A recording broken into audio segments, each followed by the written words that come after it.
Defending China's narrative related to the West Philippine Sea is considered treasonous, according to PCG spokesperson for West Philippine Sea, Commodore J. Tariela. This amid a continuous word war and heated exchange between lawmakers.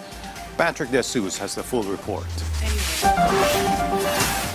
There was a part 2 of the debate between Senator Kiko Pangilinan and Senator Rodante Marcoleta regarding the West Philippine Sea. This came after Marcoleta once again questioned the coordinates covering the West Philippine Sea. Pangilinan responded that the Philippines had already been favored by the 2016 Arbitral Award, which also rejected China's 9-dash line, now referred to as the 10-dash line. Hindi ko po kailanman dinidepensa ng China. Gusto kong palakasin ang ating paninindigan dito. Bakit hindi po tayo magkaintindihan? Napakasimple lang nun. Wala pong coordinates talaga. Ang mapa lang po ang magbibigay ng coordinates. Kahit na magdebate tayo hanggang,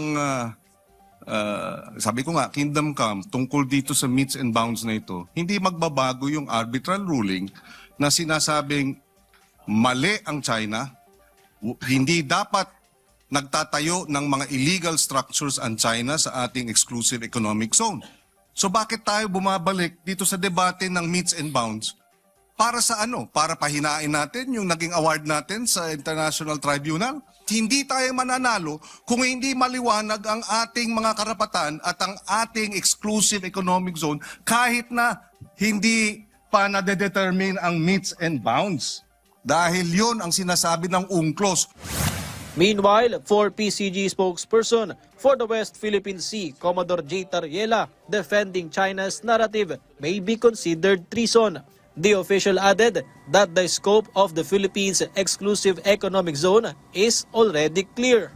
That's my personal opinion. No? If you're undermining our own position, if you are defending the position of the People's Republic of China, if you are advancing their interests, and at some point questioning our own position, I don't think that this is a patriotic service to the Filipino people. This is actually treasonous, no?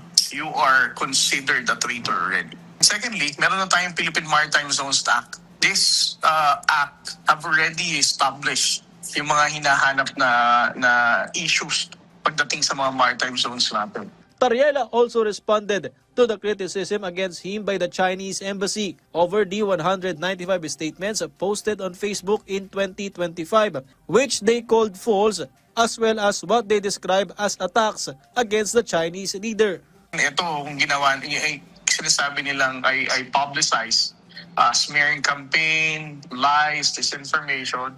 Lahat ng ginawa natin yan sa mga nakaraang taon, lahat ng isinapubliko nating insidente, lahat tayo may resibo. So I have once again uploaded the compiled videos, no, highlighting the dangerous maneuver, the intentional ramming, the use of water cannon, the massive illegal reclamation, and the deployment of the Chinese maritime militia.